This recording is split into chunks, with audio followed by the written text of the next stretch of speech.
Mark, after you wrapped the first film, did you immediately have ideas what you wanted to do with part two, or even during the making of the first one? I think before the beginning of the first movie, I was really interested in telling the Gwen Stacy saga, which is, I think, one of the more interesting storylines in all of comics, certainly in Spider-Man, and it's something that hadn't been done before. And how that progressed was something that was that was interesting to me. I wasn't quite sure why, and it wasn't until this movie that we really got to dig in to understand why that was. But that had existed even before the first movie. And Andrew, for you, moving into the second one, were there sides of Peter and Spider-Man that you were anxious to see? We wanted to make sure that Peter Parker was owning the symbol that he'd created. He was owning being Spider-Man and really kind of not indulging in it, but enjoying it. I think it's a great example of what we all want to do with our own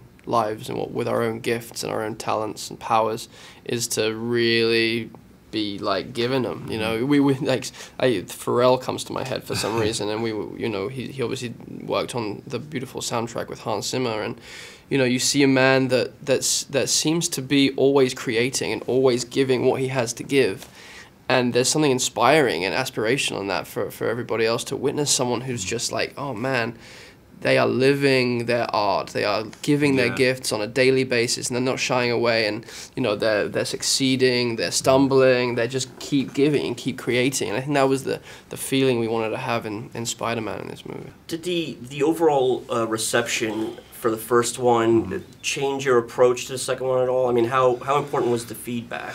Certainly, it enters into your consciousness in some way, whether you want it to or not. And there was, I mean, particularly with like the suit, for example.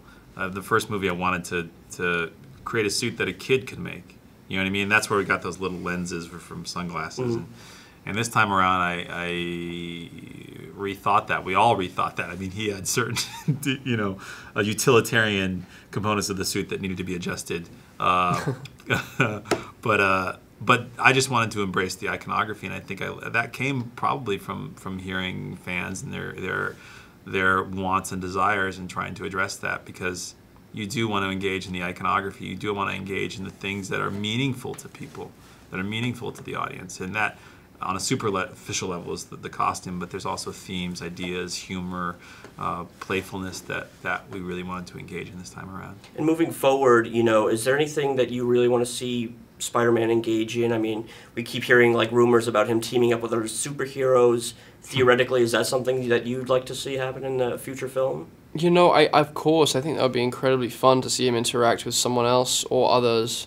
But also there's something compelling about him being a lone wolf. And there's something intrinsic and innate about Peter, that he was born an outsider and has lived as an outsider and is perpetually destined to be an outsider. There's something really compelling about that, and it makes us all, reflects all of our lives in the sense that we always at some point feel alone. We've all felt like we're a one-man army at some point in our lives, whether it's by the water cooler at work defending yourself, or on a bit like larger scale.